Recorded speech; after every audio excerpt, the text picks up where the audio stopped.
Hello and welcome to the Business Purpose Trends podcast, especially if this is your first time.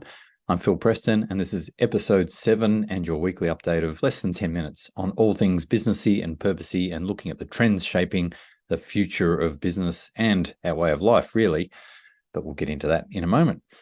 Firstly, just a bit of a shout out to Mark McPherson, who got in touch and was posing a few questions because he'd seen some conflicting ideas around, is your purpose the same as your why?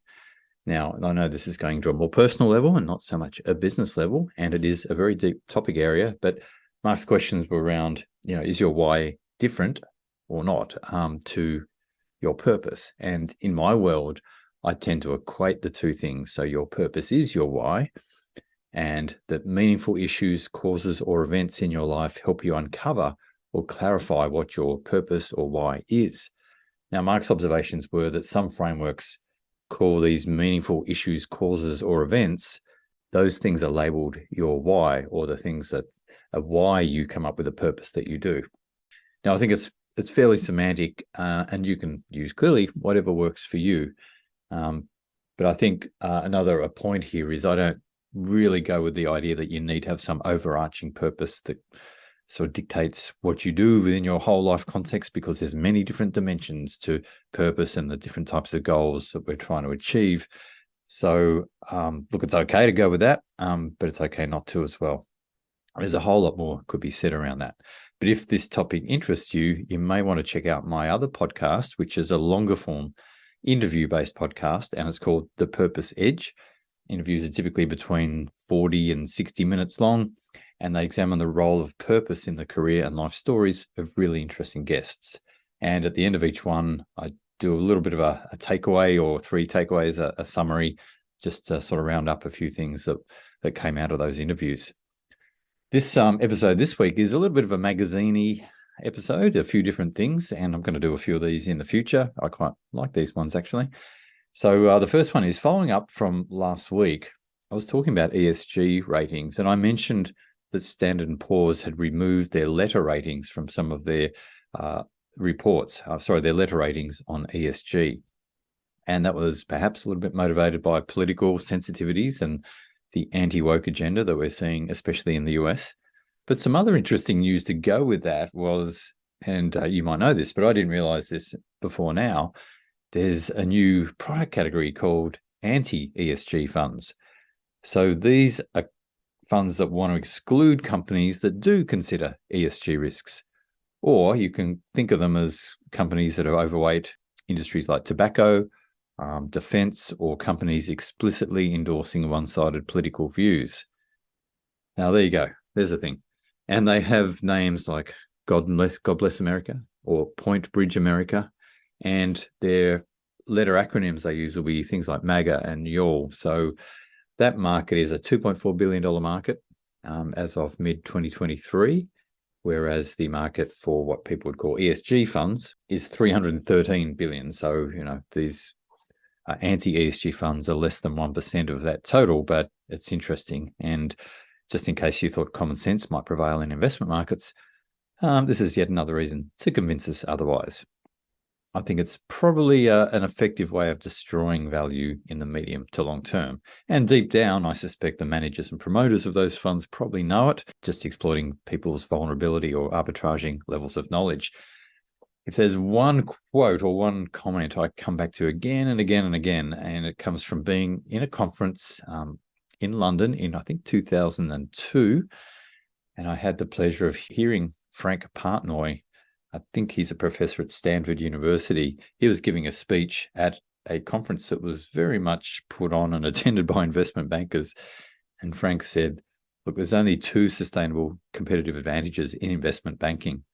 One is arbitraging rules, which is like tax rules or any types of rules, capital requirements.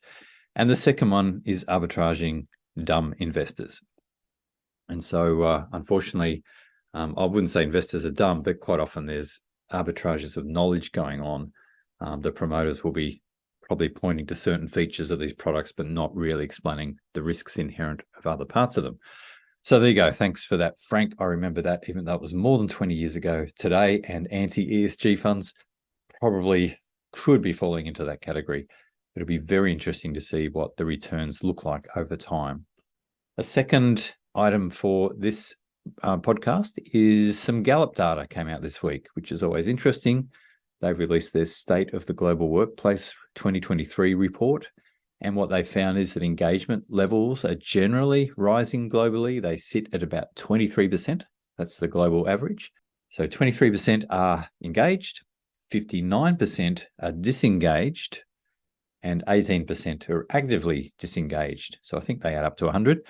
But what I found really interesting here was, well, not only those figures are interesting, that Gallup are using the terminology quiet quitter instead of disengaged. So disengaged appears more in brackets. They are saying quiet quitters are your 59%, your disengaged portion. And they talk about the actively disengaged cohort being loud quitters. So I find it really interesting that they formally adopted that language. This is, I didn't realize those terms had gone that far. They also noted that in best practice organizations, they will have on average, 72% engagement. So consider that versus the global average of 23. Now, best practice organizations are ones that Gallup has awarded as being exceptional workplace award winners. So 72% engagement versus 23 sounds like a good place to be and maybe worth looking at more in the future. But the takeaway from all this is I think there's a lot of fragile work cultures out there, but that also means there's a lot of opportunity, and purpose plays a big role in cementing those opportunities. Just a quick mention of an agenda for a conference I saw in the US, quite a big one. I think it was the Fortune Media conference, and I forget the theme of it, but I love looking at the names of the main plenary sessions, and the three that are coming up in that conference, and Fortune is generally really switched on to, so I guess the zeitgeist or what's going on in the moment. Their three topics are: 1, inclusivity that meets the moment; 2, the green revolution is here; and 3, aligning profitability with purpose. So I think that's a really good take on what's topical at the moment. And this last topic of aligning profitability with purpose is certainly something I'm passionate about and have written a book on and get right into it. And what I like about it is that if the core purpose of your organization, whether it's for or not for profit, if that's very aligned with what society really needs, and you're providing something that's genuine and useful for people in society, then that's really going to hard code in a certain level of resilience to your organization or your business, because you're not going to fall out of favor quickly if you're providing things that people genuinely need. Now, you've still got to do that competitively. You've still got to do it efficiently and effectively. But it comes back to this idea that we're talking about a paradigm now that is business and society, not business or society. Purpose is no longer about corporate foundations helping charities or the odd volunteering day for staff. It's what's going on in the core of business. And I can see there's a lot of mindset shift and new skills and capabilities needed in making that transition, which is partly why this podcast exists. But there's a lot of work to be done. And I think it's interesting that Fortune Media sponsored conference there has aligning profitability with purpose as one of its main conversation points. So I hope you've enjoyed this magazine-style episode. I'd love you to recommend it to others if you found it useful, other people in your network.